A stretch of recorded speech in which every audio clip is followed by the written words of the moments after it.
우리가 같이 나눌 말씀은 고린도전서 4장의 말씀입니다. 사실 이 말씀 처음에 접했을 때 준비하면서 참 뭉클했어요. 새벽을 위해서 준비하던 말씀이었는데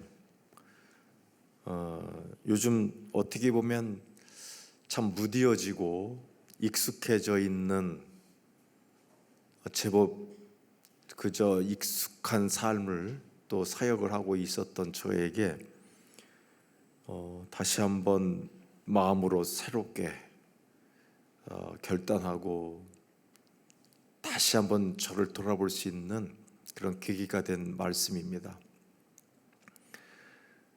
그래서 성령 강림, 귀한 절기를 통해서 성령의 조명하심 또 인도하심을 기대하면서 이 말씀을 준비했습니다.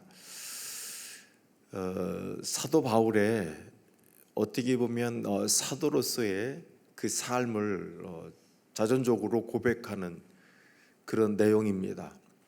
그런데 이것을 자기 스스로 어떤 상황도 없이 그냥 자랑을 하려고 나 이런 사람이야 라고 이제 말을 하는 것이 아니라 고린도라고 하는 어떤 상황, 그 상황 속에서 그들의 삶, 어떻게 보면 좀 새롭게 하고 싶은 그런 마음에서 그들과 대조되는 십자가의 길을 걸어가는 자기의 삶을 얘기하는 그런 맥락이라고 하겠습니다. 바울은 오늘 이 말씀에서 사도들의 어떤 비천한 삶과 고린도 교인들의 부유한 삶을 대조시키고 있습니다.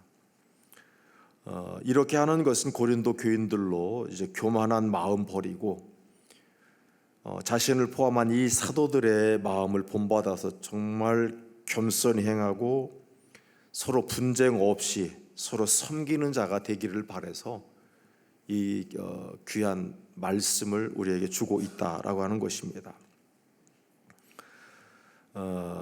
서로는 이런데요. 오늘 먼저 우리가 바울의 그 진심 어린 그 귀한 권면의 말씀, 자기에 대한 그 말씀을 이해하기 위해서는 상황을 좀 알아야 합니다. 먼저 우리가 볼 것은 고린도 교회의 교만입니다. 그들이 얼마나 교만했는지, 어떤 문제를 갖고 있는지를 볼 수 있는데요. 6절의 말씀입니다. 자, 형제들아, 내가 너희를 위하여 이 일에 나와 아볼로를 들어서 본을 보였으니 이는 너희로 하여금 기록된 말씀 밖으로 넘어가지 말라 한 것을 우리에게서 배워. 자, 제일 중요한 것은 서로 대적하여 교만한 마음을 가지지 말게 하려 함이라 라고 말합니다. 오늘 이 말씀을 하는 분명한 목적, 저기 얘기하잖아요. 우리에게서 배워서 서로 대적하지 말고 교만한 마음 갖지 말라라고 하는 이 권면을 지금 하고 있는 겁니다. 왜 지금 바울은 이 같은 권면을 하고 있을까요? 고린도에 진짜 문제가 어떤 것이 있었습니까? 우리가 고린도 얘기 많이 들었잖아요. 근데 그들에게 가장 큰 문제가 있다고 하면 분파주의입니다.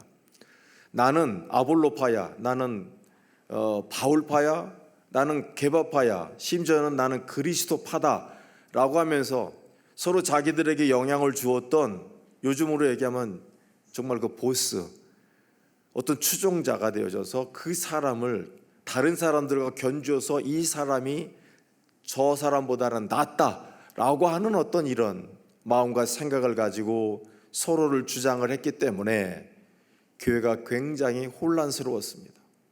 한마디로 나뉘어서 싸웠다라고 하는 표현으로 가능하겠습니다. 또 하나 그들에게 문제가 있었다고 하면, 아시는 것처럼 고린티안 하면 지금도 서양에서 영어로 고린티안 하면 아주 진짜 잡놈들을 뜻하는 거예요. 아주 진짜 상놈들 뭐 이런 기분입니다. 그만큼 패역했던 곳이에요.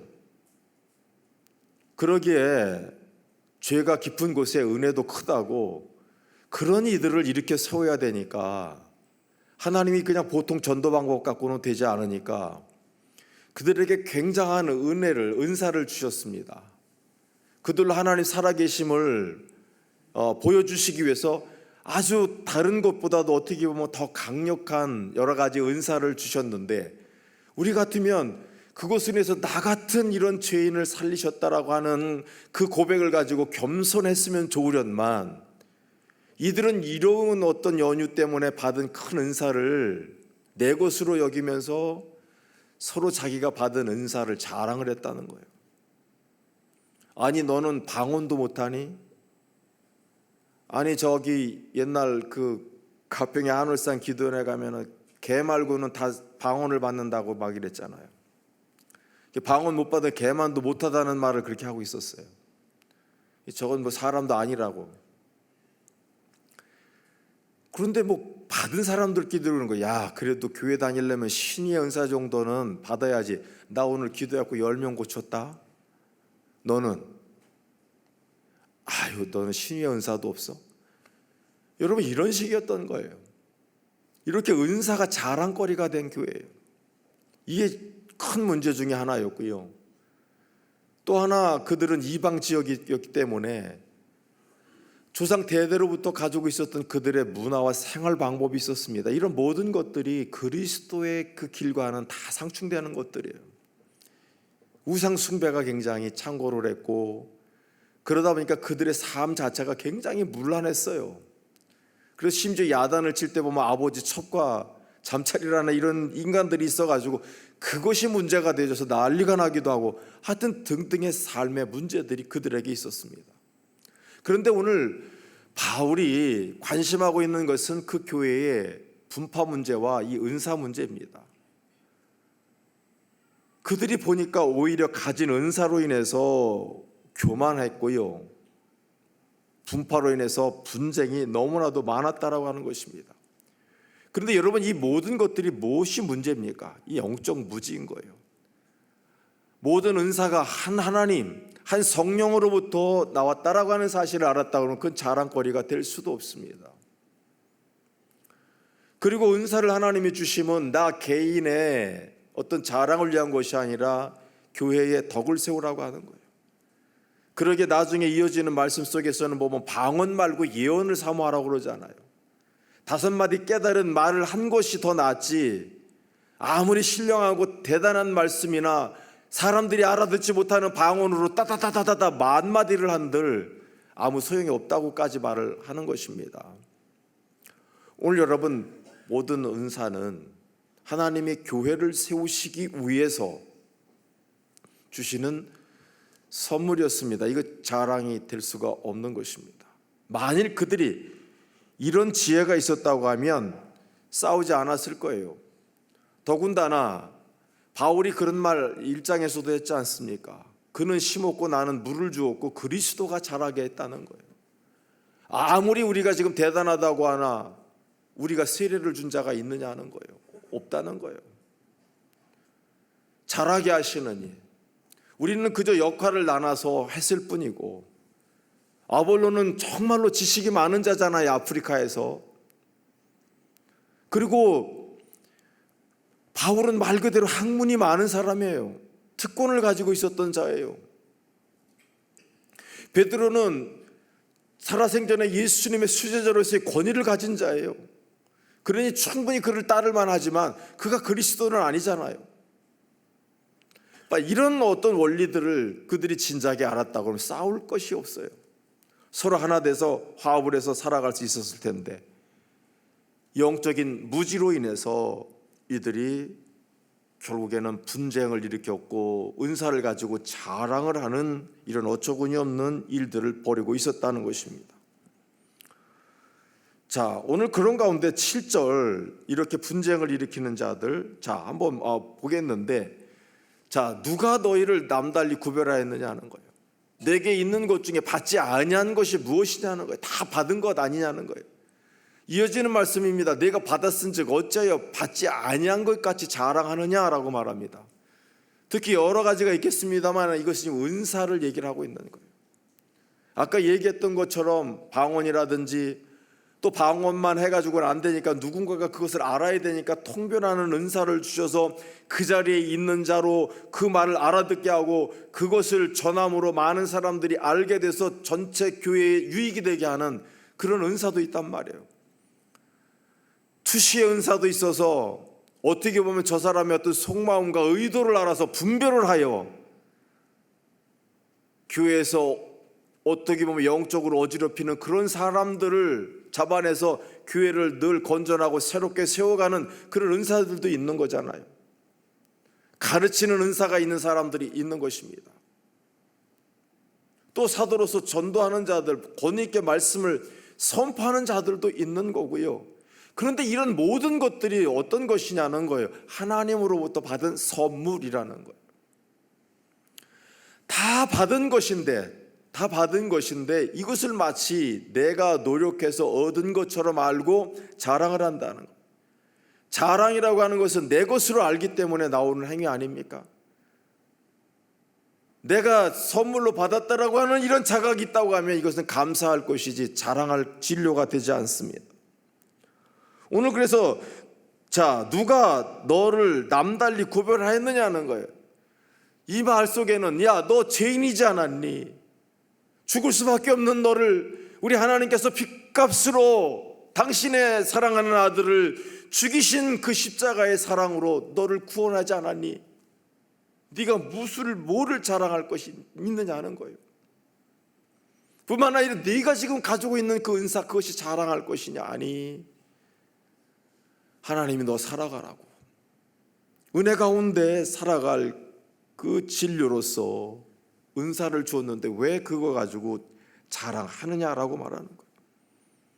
질문을 하면서 그들을 지금 하나씩 책망을 해가고 있습니다. 자만할 것 아무것도 없다는 거예요.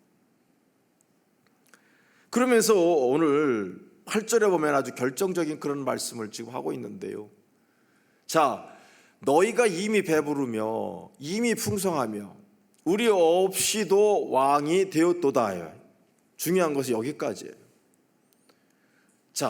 너희가 이미 배부르고요 풍성하고 우리 없이도 왕이 되었다라고 말합니다. 고린도 교회의 형편을 이렇게 말을 하고 있습니다. 여기에서요 배부르다라고 하는 거는요 만족하고 있다는 거예요. 그 다음에 이 풍성하다라고 하는 것은 아주 풍부하다라고 하는 것입니다. 그런데 여러분 지금 왜 이 말을 지금 하고 있느냐 하는 거예요. 임이라고 하는 이런 표현을 쓰고 있는데 이거를 조금 그 분위기를 바꿔서 벌써라고 하는 표현을 한번 써보겠습니다. 너희가 벌써 배부르며 벌써 풍성하며 우리 없이도 왕이 되었도다. 오늘 여러분 이렇게 표현할 때 벌써라고 하면 어떻게 하는가? 아직 뭔가가 아직 아닌데 너희들은 벌써 샴페인 뚜껑을 땄다 이렇게 이해가 되지 않습니까? 완성되지 않았는데 마치 너희들은 배부른 것처럼 마치 너희들은 풍성한 것처럼 심지어는 우리 없이 왕이 되었도다라고 하는데 이것은 사도들 없이도 이제 우리가 영적 분별력이 있어 이제 우리는 이 고린도 공동체를 우리가 충분히 주도해 나아갈 수 있다라고 하는 이런 생각을 갖기 시작했다는 거예요. 그런데 이 표현 속에 바울이 느끼고 있는 것은 아니 너희들은 아직 아닌데 너희들은 어떻게 보면 준비되어 있지 않은데 마치 자기들이 완성된 것인 양 오만불손한 그런 마음과 태도를 가지고 교만을 떨고 있더라라고 하는 사실. 8절의 한마디로 아직 되지도 않았는데 된 줄로 아는 자들 많은 은사들이 지금 행하여지고 다른 데 보니까 저 동네는 방언도 못하는데 우리는 신위 은사까지 있어. 자기들끼리 막 방언 있다고 해도 떠들고 무슨 소리 하는지도 모르는데 우리는 통변하는 사람도 있잖아. 우리 고린도 교회 이 정도면 돼서 저기 데살로니가 가니까 우리랑 잽도 안 돼. 이런 느낌 느껴지십니까?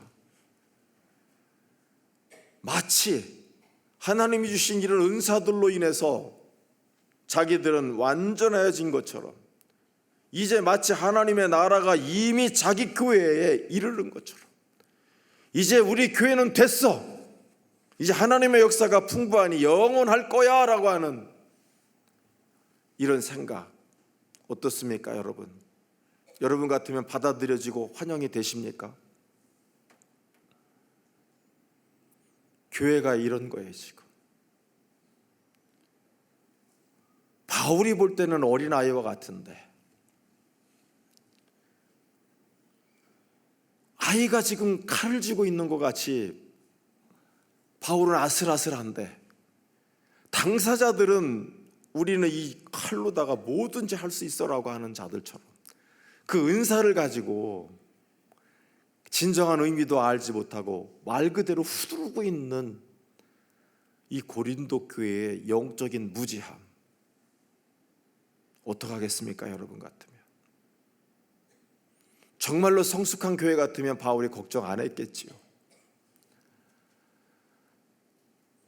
손줄로 하나 서지 못한 자들의 그 모습, 오늘 그 모습을 본 바울, 그들에게 복음을 전한 사도로서 바울은 무한한 책임을 느끼고 그들이 진정 하나님 앞에 바로 서기를 바라는 그런 마음과 생각이 있었다는 거예요. 오늘 그런 가운데 고린도 교인들에게 권면을 하는 게 오늘 말씀인 거예요. 저 십자가가 없는, 주님이 없는 저들의 삶의 모습, 그런 가운데 사도인 우리, 저 끄트머리에 지금 서 있는 자 같은 복음의 최전선에서 어떻게 보면 가장 비천한 자의 모습으로 서서 마지막이다라고 하는 그런 생각을 가지고 정말 긴장감을 가지고 하나님 나라가 오기까지 최선을 다해서 살아가기를 다짐하고 결단한 자기들의 그 모습을 본받기를 원하여 오늘 자기 얘기를 하기 시작하는 거예요. 오해하지 마십시오. 사도로서 잘난 척하고 자랑을 하려고 하는 것이 아닙니다. 이미 완성된 줄 알고 모든 것을 잃어버린 자들, 정말 하나님의 나라를 위해서 긴장하고 죄악과 싸워서, 그리고 정말로 하나님 나라가 이루어지기까지 말씀으로 최선을 다해 살아가겠다라고 하는 이 모든 자세를 잃어버리고 있는 이 고린도 교회 교인들, 오늘 그들에게 어떻게 보면 투철한 사도로서의 자기들의 삶, 이 삶을 그 고린도 교인들이 본받기를 지금 원한다는 거예요. 오늘 그런 의미에서 사도들은 어떤 삶을 살았는지 여기에서부터 이제 더 깊이 이 말씀을 좀 한번 상고해 보겠습니다. 9절 말씀 보겠습니다. 사도들이 어떻게 분투를 하면서 살았는지 한번 보겠습니다. 우리 한 마음으로 봉독해 올리겠습니다. 내가 생각하건대 하나님이 사도인 우리를 죽이기로 작정된 자같이 끄트머리에 두셨음에 우리는 세계 곧 천사와 사람에게 구경거리가 되었노라. 여러분, 바울 스스로가 생각할 땐요, 아니 우리를 어떻게 이렇게까지 낮추시지라고 생각을 지금 할 정도였어요. 제가 처음에 이 말씀을 발견하게 됐던 표현이 그 The worst possible place라고 하는 영어 표현이었어요. 아주 가능한 한 최악의 자리, 아니 그런 자리를 일부러 찾을래도 없을 것 같은 그런 자리를 찾아가지고 우리를 저 밑바닥에 끌어내리셨다라고 하는 표현을 봤어요. 오늘 제목이 저 끄트머리였는데, 저 끄트머리라고 하는 저 표현을 보십시오. 시간적으로 마지막이고요, 서열상 마지막인데, 우리가 지난주죠 다윗에 대해서 말씀을 봤을 때 말제 끝이라고 하는 게 저 얘기하는 거예요. 서열상 아주 끝인 자야.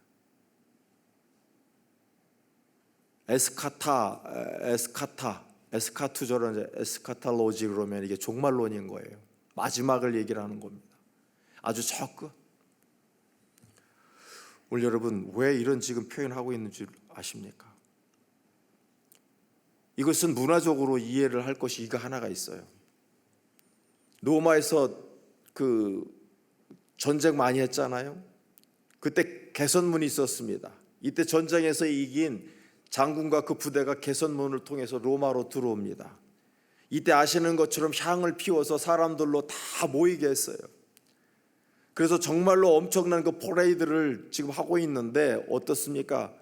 먼저 앞에 군악대가 나서면서 그 분위기를 만들었겠죠. 그리고 장병들, 수관 장병들이 들어서기 시작합니다. 그리고 그 끝에 보면 그 중간쯤에 누가 나타나는 거예요? 장군이 이제 그 시대의 영웅이 개선문을 통과하게 되는 것입니다. 그 뒤에는 아시는 것처럼 어떤 존재들이 옵니까? 전쟁에서 전리품들이 오고 끝에 그 사람들, 포로로 잡혀온 자들이야. 적국의 왕이나 장수의 그 어떤 인물들, 그들이 지금 딸려오는 거예요. 그리고 여러 평민들, 여러 포로들이 그리 끌려오겠죠. 그들이 바로 맨 끝에 있는 자들이라는 거예요. 그들은 장차 어떻게 될 자들이에요? 시범으로다가 사람들이 보는 앞에서 눈알이 뽑히기도 하고 목이 잘리기도 하고요. 아주 갖가지 모욕을 당하는 거예요. 거기서 나중에 팔려같이 죽을지도 알지 못하는 그런 존재가 바로 저 퍼레이드 끝에 있는 자들이에요. 바울이 지금 인식했던 것은 우리 사도들은 마치 하나님께서 그 행렬 가운데 영광스러운 자들이 아니요 저 끝에서 죽음을 맞이할지 어쩔지 모르는 그런 존재가 돼서 끌려가는 자같이 되었다라고 하는 것입니다. 말 그대로 인생 저 끝자리에 있는 자들이요, 오늘 여기에서 지금 보시는 것처럼 자 구경거리가 되었노라라고 하는 표현이 있지 않습니까? 이 구경거리라고 하는 것은 극장과 같은 또 구경거리가 있는 장소, 이런 의미를 가지고 있습니다. 오늘 여기서 죽이기로 작정된 자 같다라고 그러잖아요. 오늘 이 표현도 정말 마음 아픈 것인데 원형 경기장 있지 않습니까? 이때 어느 오후에 날 좋은 날 로마 시민들이 그 원형 경기장으로 몰려듭니다. 자기들의 영웅이 먼저 행진을 한 후에 제수들이 끌려 들어옵니다. 그들은 오늘 짐승의 밥이 될 자들이에요. 굶주린 사자, 목줄이 되어져 있지만 푸르면 달려가서 사람을 찢고 피를 먹을 자들, 그런 짐승들이 우글거립니다. 오늘 장엄한 그 행렬 속에서 지나가고 마지막에 그 끌려 들어가는 자들이 누구냐 하는 거예요. 죽을 자들이에요. 원형 경기장에 있는 많은 사람들이 흥분하기 시작합니다. 왜요? 저들이 지금 앞으로 찢겨 죽이면서 피를 튀기면서 죽을 존재이니까. 좋은 구경거리를 기대하면서 환호를 하고 박수를 치고 있는 그 장면을 한번 연상해 보십시오. 바울이 지금 사도를 생각하는 차원은 바로 그런 차원입니다. 그리고 오늘 이렇게 구경거리로 두셨다라고 하는데 쇼를 보여줬다는 거예요. 전시를 한다는 거예요. 로마의 검투사 둘 중에 하나는 죽어야 끝나는 경기입니다. 누군가가 죽어야 돼요. 그게 쇼였어요. 오늘의 2중 3중으로 여러분 보십시오. 사도라고 하는 존재는 살려고 사역을 하는 존재가 아니요 죽어야 되는 존재다라고 하는 사실, 오늘 이 사실을 바울 스스로 말을 하고 있습니다. 오늘 고린도 교회 선줄로 알고 허세를 부리고 있는 고린도 교인들과 너무나도 대조를 이루고 있는 그런 모습인 것을 우리가 느낄 수가 있습니다. 오늘 여러분, 바울 이렇게 십자가의 길을 걷고 있건만 고린도 교인들은 십자가는 온데간데 없고 그저 영광만을 누리고 있는 그 모습이 그의 눈에 밟혔던 것입니다. 이어지는 말씀의 10절에 보면 자 우리는 그리스도 때문에 어리석으나 너희는 그리스도 안에서 지혜롭고 우리는 약하나 너희는 강하고 너희는 존귀하나 우리는 비천하여. 오늘 여러분 보십시오. 사도들은 미련한 자요, 연약한 자요, 비천한 자입니다. 사도들은 그리스도를 위해서 세상에 대한 그 모든 지식에 있어서, 지혜에 있어서 스스로 무지한 자가 되었습니다. 그래서 스스로 세상에서 가장 약하고 비천한 자가 되어져서 매를 맞고 핍박을 당했다는 거예요. 그 좋았던 특권을 다 버린 바울, 그리고는 다니면서 의도 터지고 조롱거리가 되고 바보가 되어지는 그 길을 지금 택했잖아요. 사도들은 그리스도를 따르는 자들이기 때문에 그리스도를 알지 못하는 세상의 눈으로 볼 때는 미련한 자고 약하고 비천한 자일 뿐입니다. 오늘 여러분, 그런데 고린도 교인들은 어떠냐 하는 거예요. 말씀에서 볼 수 있는 것처럼 그리스도 안에서 어떻습니까? 지혜롭고, 너희는 그리스도 안에서 지혜롭고, 우리는 약하나 너희는 강하고, 너희는 존귀하나 우리는 비천하다는 거예요. 한마디로 우리는 이렇게 엄청난 어려움을 겪는다는 거예요. 복음을 들고 가느라고 우리는 엄청난 어려움을 당해야 됐다는 거예요. 우리 한국에도 이렇게 복음화가 됐습니다마는 처음에 복음을 전한 자들 죽었잖아요. 목이 잘리고. 순교의 그 피 위에 우리 교회가 지금 세워졌잖아요.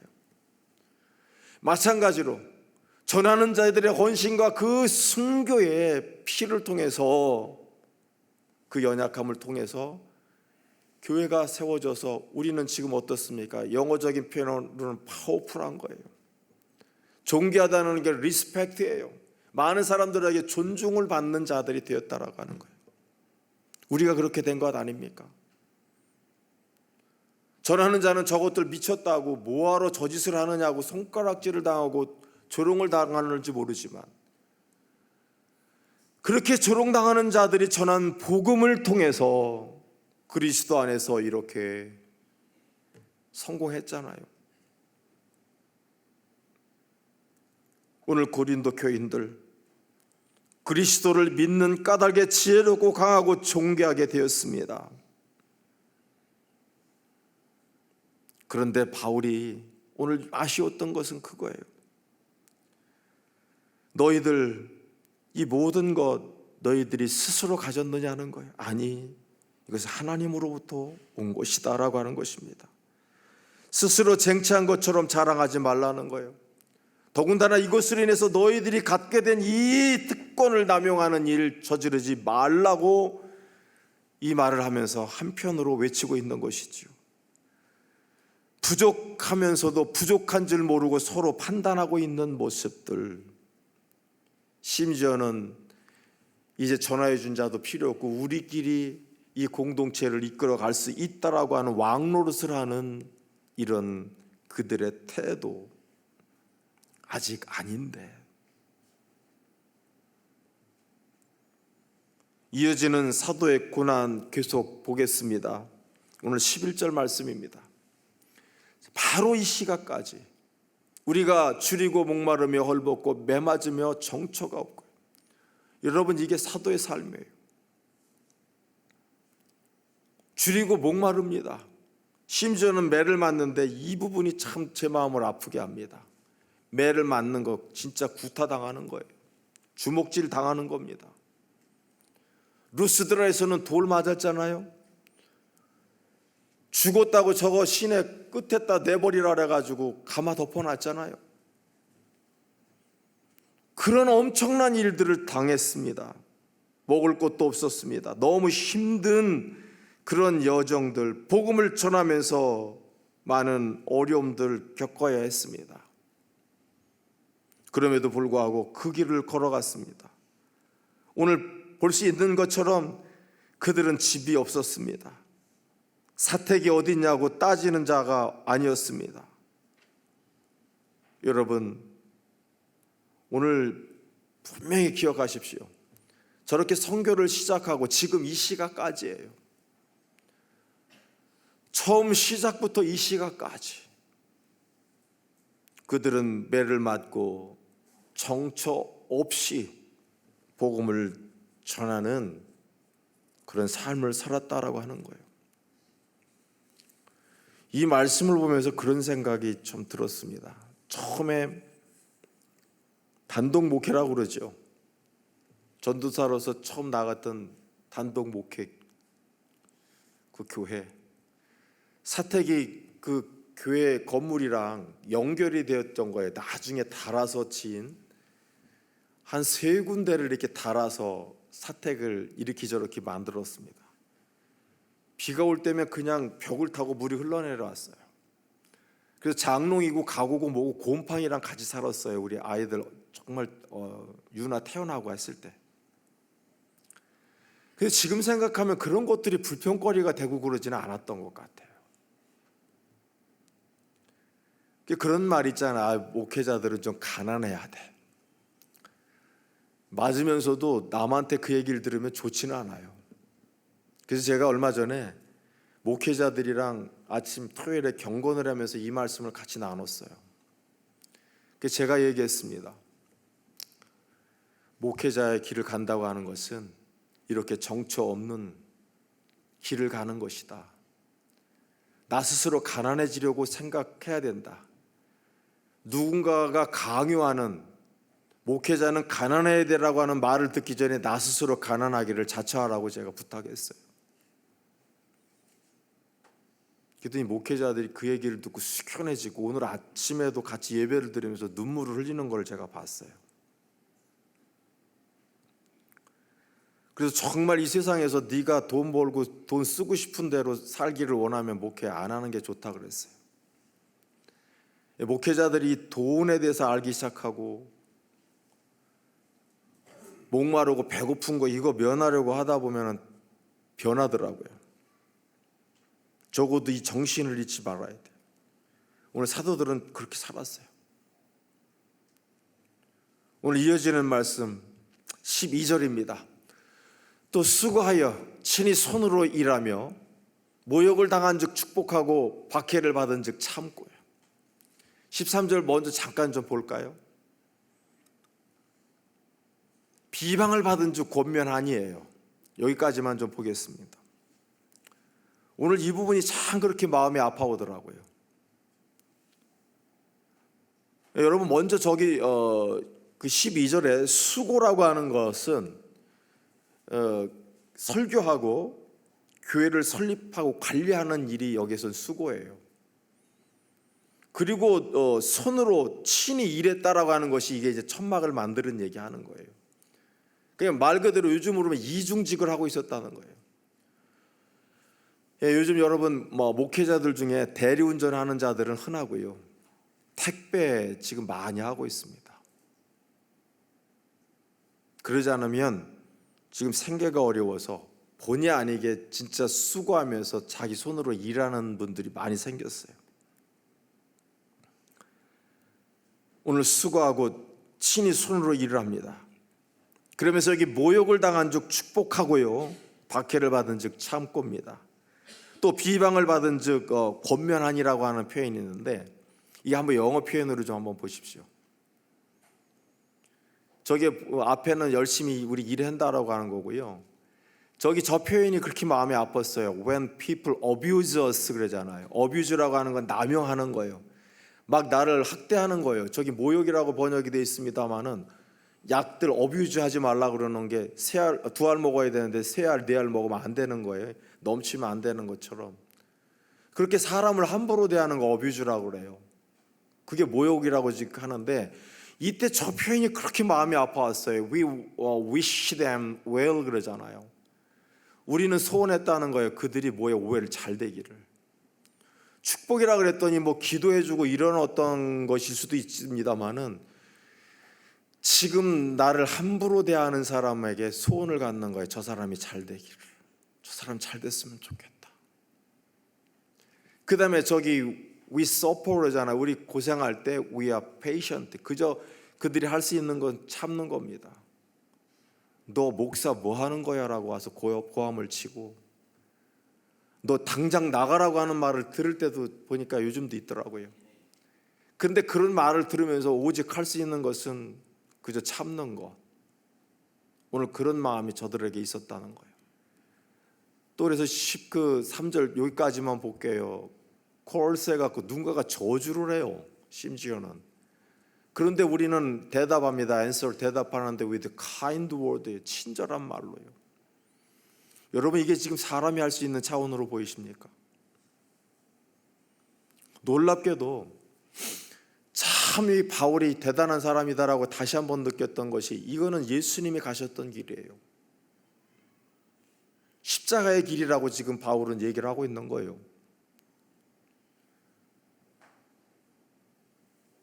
베드로 전서 2장의 말씀 보겠습니다. 베드로가 했던 말에 욕을 당하시되 맞대 욕하지 아니하시고 고난을 당하시되 위협하지 아니하시고 오직 공의로 심판하는 이에게 부탁하시며, 주님이 하셨던 태도 아닙니까? 오늘 사도들도 저렇게 주님이 그러하셨던 것처럼 그 태도를 가지고 있었다는 거예요. 또 산상수훈 가운데 있는 저 말씀, 나는 너희에게 이르노니 너희 원수를 사랑하며 너희를 박해하는 자를 위해 기도하라 라고 하잖아요.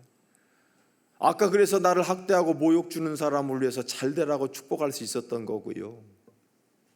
나에게 저주를 하는 자에게 친절함으로 다가갈 수 있었던 거, 이게 다 예수님의 가르침이요 주님의 십자가의 길 아니겠습니까? 오늘 여러분, 어떻게 보면 이렇게 참 비참한 것 같고요, 너무 힘든 길 같은데, 우리가 여기서 정말 봐야 될 것은, 바울은 이런 놀라운 아픔과 그 힘듦을요 극복해야 할 어떤 불행이나 시련이라고 생각하지 않았다는 거예요. 오히려 이런 일을 당함으로 내가 사도가 되었구나라고 오히려 감사를 했다는 거예요. 나는 이제 진정한 사도가 됐어. 사도의 진정성, 누구한테 의심받지 않고 나는 진짜 사도다라고 하는 것, 그 자부심을 갖게 하는 진료가 되었다고 오히려 감사를 하는 그 삶을 살았다는 거예요.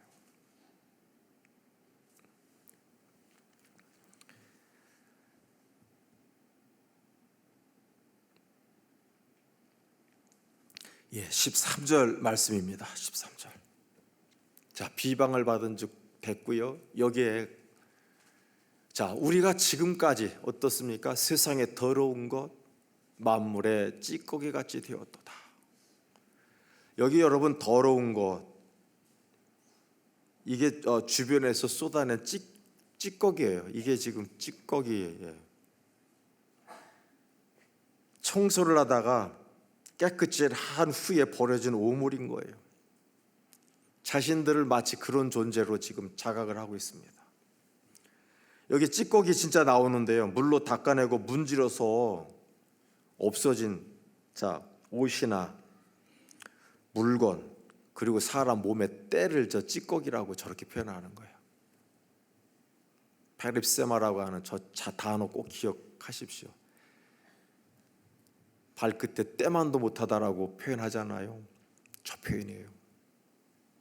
자기들은 그런 존재로 살았노라고 그래요.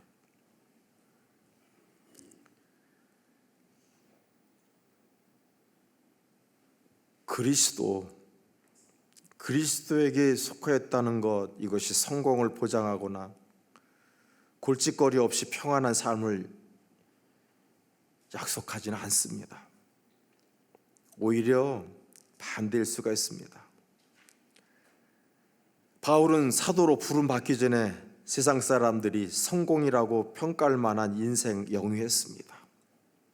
그런데 그는 십자가에 달린 예수를 선포하는 선포자가 되기로 결심했을 때 오히려 이 모든 것들을 포기했습니다. 그리고 그는 무엇인가 된 줄로 생각하는 누리는 자가 아니라 오히려 고난받는 사도를 자처했다는 것입니다. 오늘 여러분, 이 말씀 갑작스럽게 지금 편안하게 지금 살아가고 있는데 왜 말씀을 오늘 같이 나눠서 우리를 복잡하게 할까 생각하는 분도 있을 것입니다. 여러분, 우리는 이제 하나님을 향해 아직도 나아가고 있는 자들입니다. 이룬 줄로 알고 교만하고 된 줄로 알고 서는 자가 아니라 오늘도 도상에 있음을 알고 겸손하고 하나님의 은혜를 구해야 하는 자들입니다. 많은 것을 누리는 것 좋습니다. 그러나 그 누림 속에 바울이 바랬던 것은 그것이 어디로부터 왔는지를 알라는 거예요. 하나님의 은혜, 하나님의 은혜로 우리가 여기 있다는 사실, 오늘 이 사실을 잊지 마십시오.